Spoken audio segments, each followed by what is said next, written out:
The rumors are that Diddy was running some kind of Epstein type deal where he was filming everybody, right? That's the rumors. Yeah, I don't know that there's any proof or anything other than that. The thing is, like, we're getting the rumors from the internet, and Right. the internet thinks that the Taliban took out that bridge in Baltimore. So it's like, who fucking knows? Who knows what's real? That's what Diddy's lawyers, I think, said. It was like, that these are just...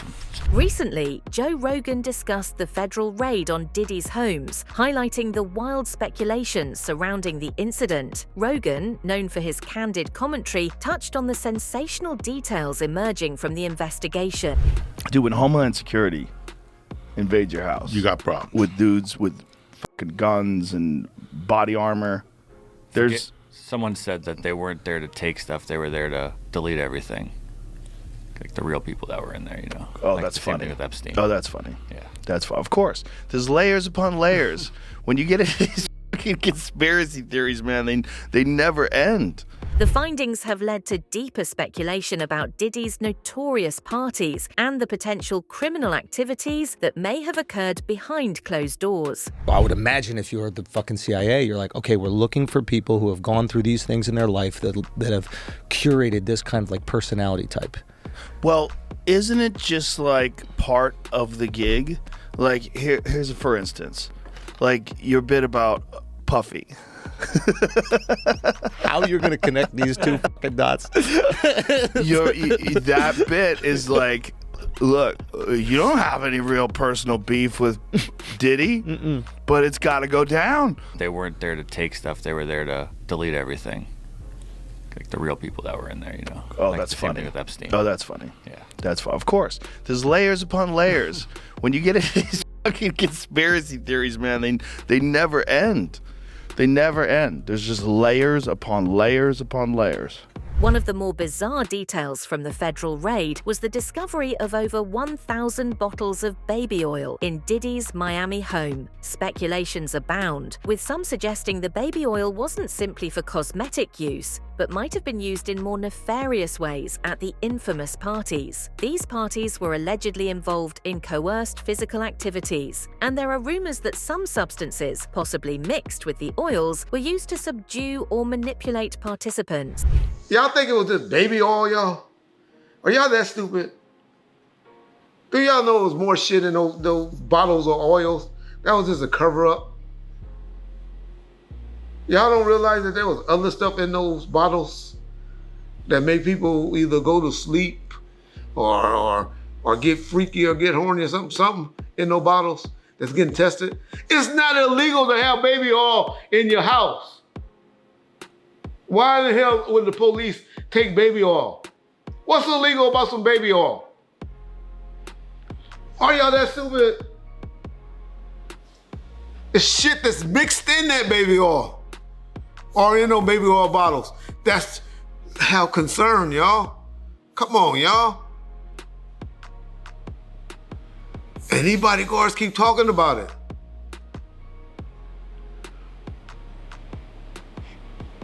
They better shut up. They better shut up. Y'all need to go in there and tell them, stop. But no, Jay Prince ain't had nothing. Jay Prince ain't had nothing to do with this shit.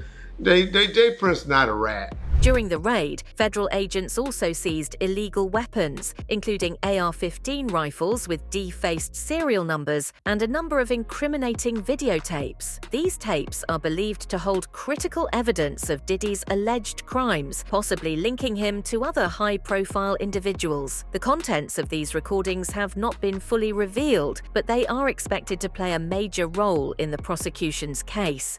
All right, guys, here's all the Diddy updates that happened in the last 12 hours. Let's get to it. Well, it looks like Homeland Security was doing their job because they found the pow-pows at Diddy's house. Now, what we don't know is if these pow-pows were registered. We're going to find that out later on. Now, let's go back to Little Rod's lawsuit. In his lawsuit, it states that Brandon Paul was a person that was distributing Diddy's pills and pow-pows. Well, baby, check this out. This right here is Frankie Santella. Frankie Santella was the one that was holding Diddy's purse. So he was paying for all the pills and the pow-pows, okay?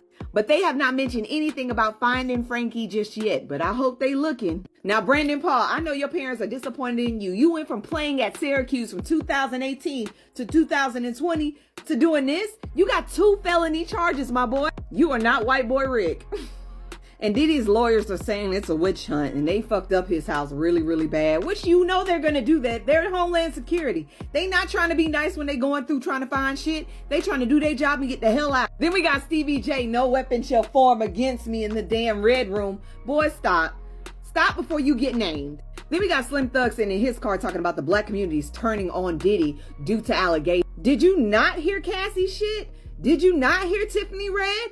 Did you not hear anybody? These can't just be allegations that everybody's just making up all of a sudden. No, if Jeffrey Epstein had to be held accountable and Bill Cosby had to be held accountable, so does Puff Daddy, so does Diddy, so does Sean Combs. He deserves everything he's gonna get. I wish I would stop trying to protect black men who do wrong. Now, whoever made this Netflix poster, baby, I'm with it. Netflix, please hire them. And 50 Cent, why are you bringing Jay-Z in this? Jay-Z don't want to be brought up. Jay-Z trying to hide right now. He is not trying to be mentioned in this, but that was fun. And last but not least, we got Christian making out with his girlfriend on the fucking internet. Bruh, I know your daddy said keep up appearances, but I don't think he meant this. I need a break. Diddy, I need a break from Diddy. I need something else to talk about because, baby, y'all got way too much going on. I will try to keep up with everything else that's going on today, but y'all, I'm tired. I'm tired. As more details emerge, it's clear that there's a darker side to the entertainment mogul's empire. From the drugs and physical misconduct accusations to physical mistreatment against women, Diddy's public image has taken a massive hit. There are claims that his employees were actively involved in organizing the events, supplying drugs, and helping to cover up the aftermath. These allegations add another layer of complexity to the case, showing how deeply entrenched his alleged criminal network might be. They got Diddy's sons in handcuffs after raiding Diddy's houses. Now, why they raided his house is going to blow your mind. Combs, the rapper and music executive, perhaps being linked to a sex trafficking investigation. He got some shots of a few people coming out of the home. Those people have been detained. Now we're trying to still connect the dots. We do have some sources on scene here that we're getting this information from. We were actually the first ones here with about 30 different law enforcement vehicles at least. There are 3 Bearcats on scene here. This just all unfolded, Sandra, I would say, less than 10 minutes ago. We got here even before the crime scene tape came up. So we're just down the hill. If you look up this street where Tony is right now to the right, you'll see one of those Bearcats. 2024, ladies and gentlemen. Why do we keep seeing Diddy in all the headlines? We just seen him in the headlines with TD Jakes. Before that, we seen him in the headlines because of Cassie. And now his house is getting raided. What's really going on? Is darkness truly being exposed? Because make no mistake, my brothers and sisters, people like this lead people the wrong way. They lead people away from God instead of towards God. They lead people chasing their fleshly desires instead of chasing God. And when you go down that road, a lot of demonic activity is down that road. Hollywood insider Jason Lee has also chimed in on Diddy's controversial parties. Known for his insight into celebrity circles, Lee reportedly mentioned seeing some of the industry's most powerful names at these exclusive gatherings. You know, a lot of these celebrities, every single celebrity in the culture has been to Diddy's house, which means they've gone through all his phones, text messages. I can read you my text message to Diddy. What day is it airing on the show, on the network? Are you coming on the show? Diddy, what's this? It's all been business for me.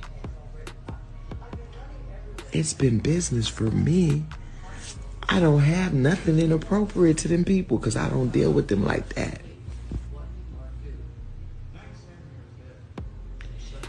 So you mean to tell me all those late nights, what you doing, where you at?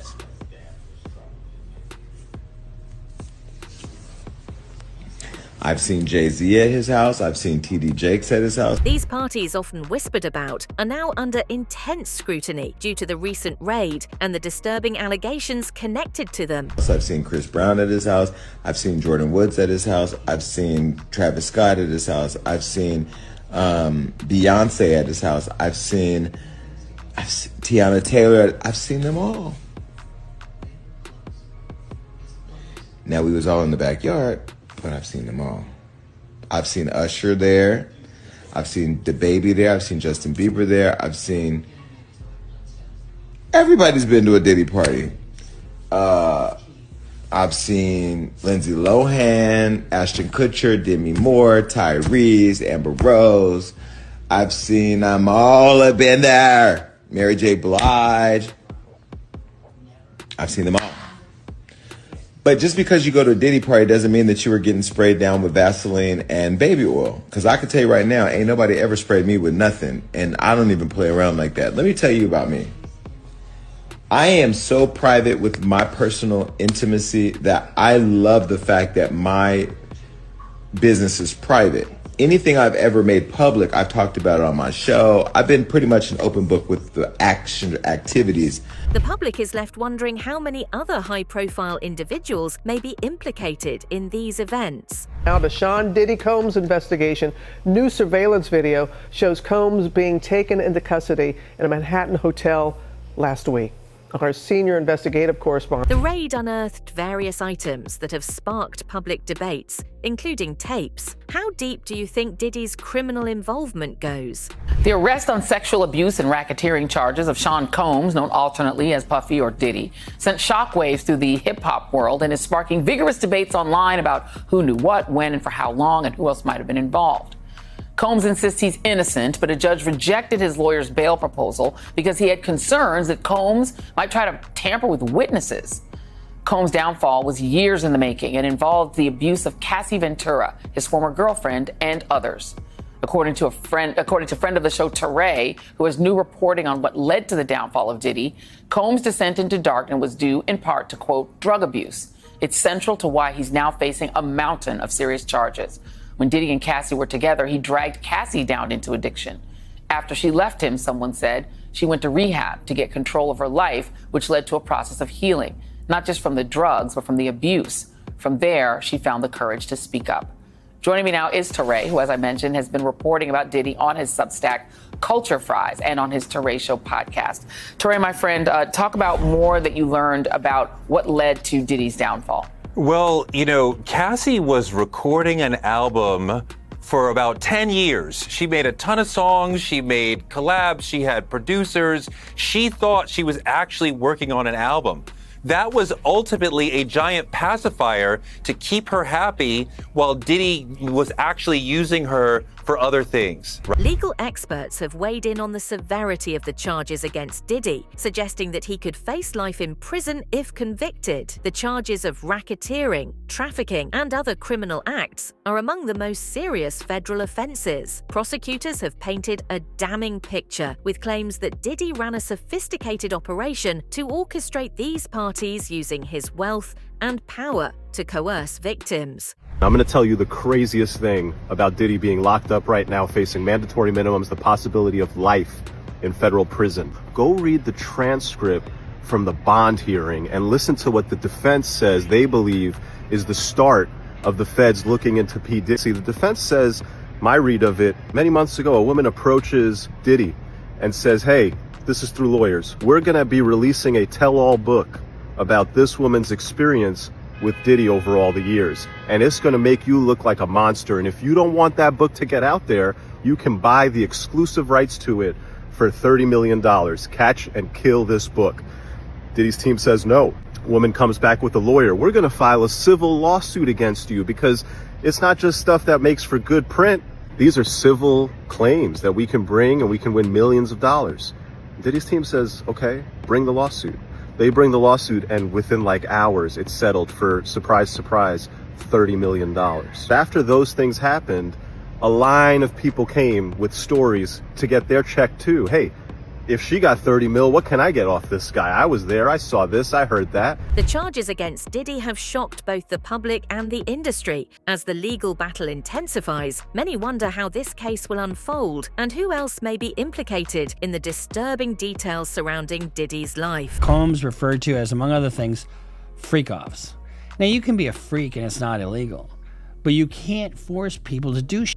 And this is what I'm getting at. When you have a lot of money and you have no accountability and you want to do whatever the fuck you want to do whenever the fuck you want to do it, I think he can go a little bonkers. You ain't been calling me and hanging out the way we used to hang out. I mean, he's complaining to a teenager that you don't really want to hang out with me. Okay, but he didn't do this. Just so you know, he didn't do this. He did not do this. He doesn't have... Oh my God.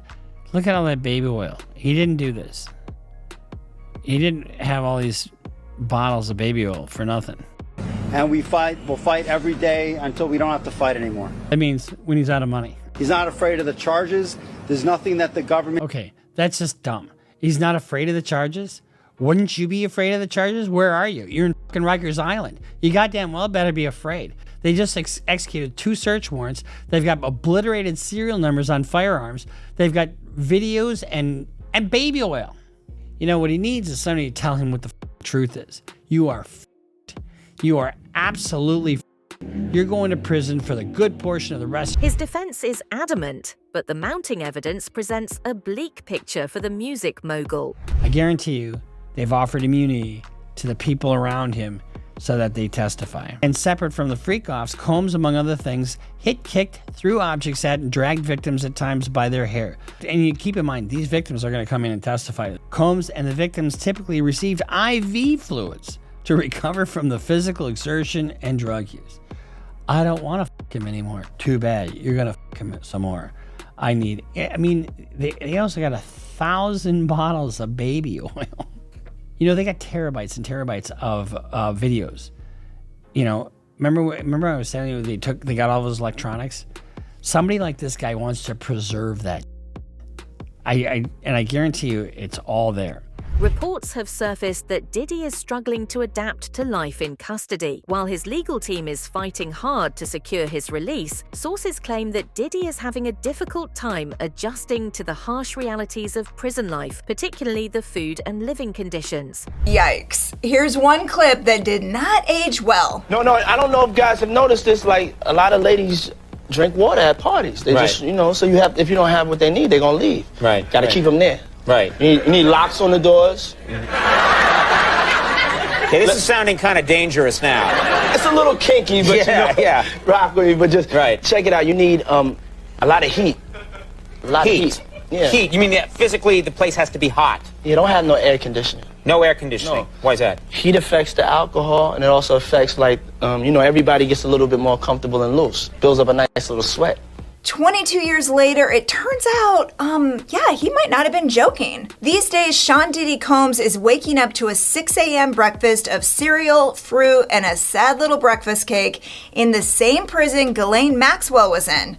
That's right, Diddy is now known as prisoner number 37452-054. Or, a shorter way to say it is Epstein 2.0.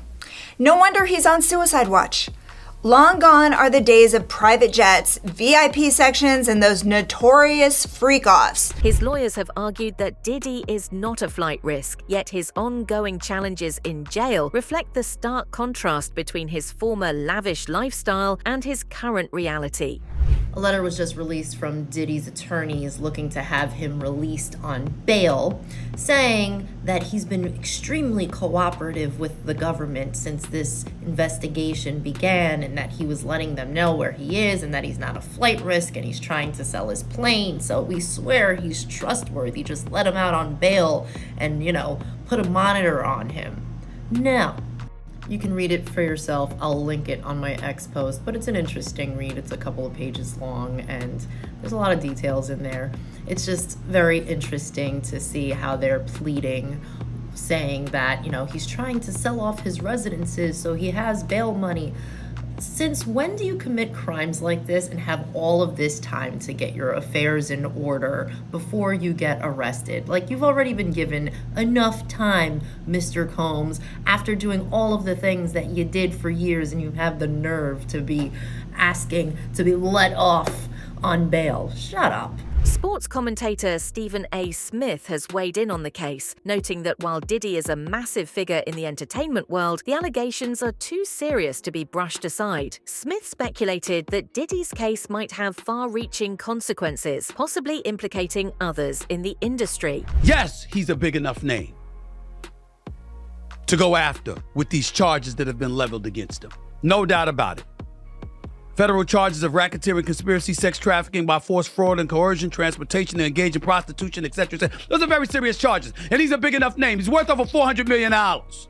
He's a public figure. Very high profile. Yes, that's a big enough name. I don't believe all of this is happening because it's just Sean P. Diddy Combs thereafter. I believe thereafter others as well.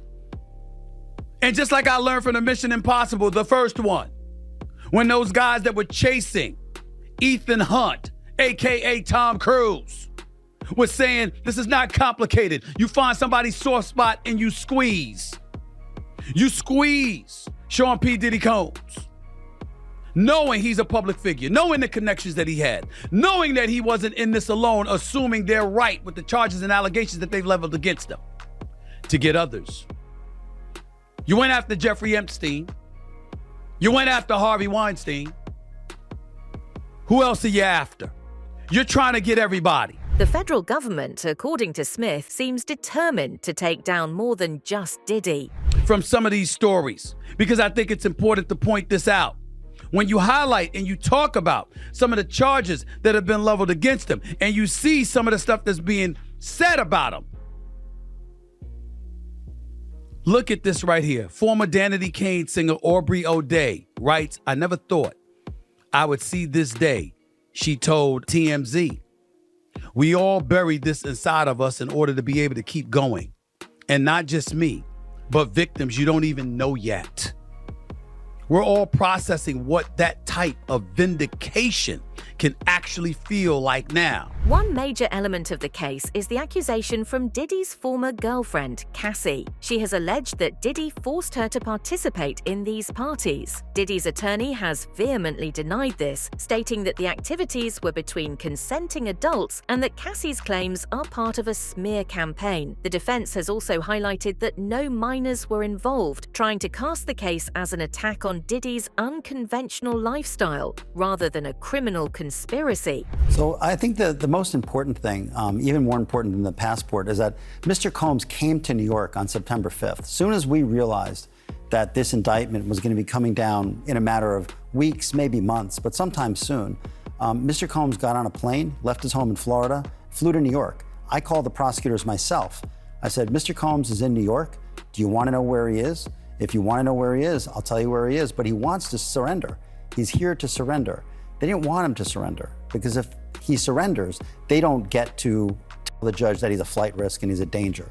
Because who, as a danger and a flight risk, would fly to New York and surrender? So they didn't want him to surrender. So since September 5th, you had known, you expected it was likely he was going to formally face charges. So I really knew he was formally going to face charges on March 25th, the day of the searches. When Homeland Security searched his Los Angeles home, his Miami home, and his airplane, I knew that day by looking at the search warrants. I mean, I've been doing this for a while. This is not my first or 100th rodeo. Diddy's legal team continues to deny all allegations, including the more bizarre ones, such as the use of lubricants to manipulate people. His attorneys argue that all activities occurred between consenting adults and that nothing criminal took place. So you think he did none of these things? He was never present in any of these activities? This wasn't his lifestyle? But a lifestyle and being present in activities doesn't mean he committed a crime. Unless those activities and that lifestyle are criminal. But those activities and the lifestyle is not criminal. What was notable today, what my partner Mark said in court, is they never once said that these women didn't consent to what happened. Not once. Can they all have consented, or were they minors and therefore the consent doesn't apply? No charges relating to minors. None. None. The difference here between R. Kelly, between Epstein, no charges relating to minors. So this is all adult consensual activity. People can judge it morally, but legally, you believe he committed no crime. Maybe it's not what someone here would do in the bedroom, but that doesn't mean that what he did was a crime. They maintain that the allegations are exaggerated, and Diddy's attorney, Mark Agnifilo, has vowed to fight these charges aggressively. Will Diddy's fall bring others down with him? That this was going to come as a matter of time. What I realized in early September is that it was coming soon. And so it was time for Mr. Combs to come to New York, which he did. And let me just point out one very important thing. That the prosecutors are seizing on something that happened 8 years ago. You know, this video that we've all seen, and it's a bad video for Mr. Combs, and he said so himself when he gave his apology. This is 8 years ago, and the prosecutors are talking about him bribing a hotel security worker. There was no criminal investigation. This was just a matter of personal embarrassment because he and the person in the video were in the midst of a 10-year relationship. That was difficult at times, that was toxic at times, but it was mutually so. And this whole notion that Mr. Combs is forcing drugs on someone is just nonsensical, and it's going to prove to not be true. Well, on that video, he initially denied the allegations when his then girlfriend, who was in that video, filed a lawsuit last fall. And we have that video, I should note. That's it for today's video. Stay tuned until next time.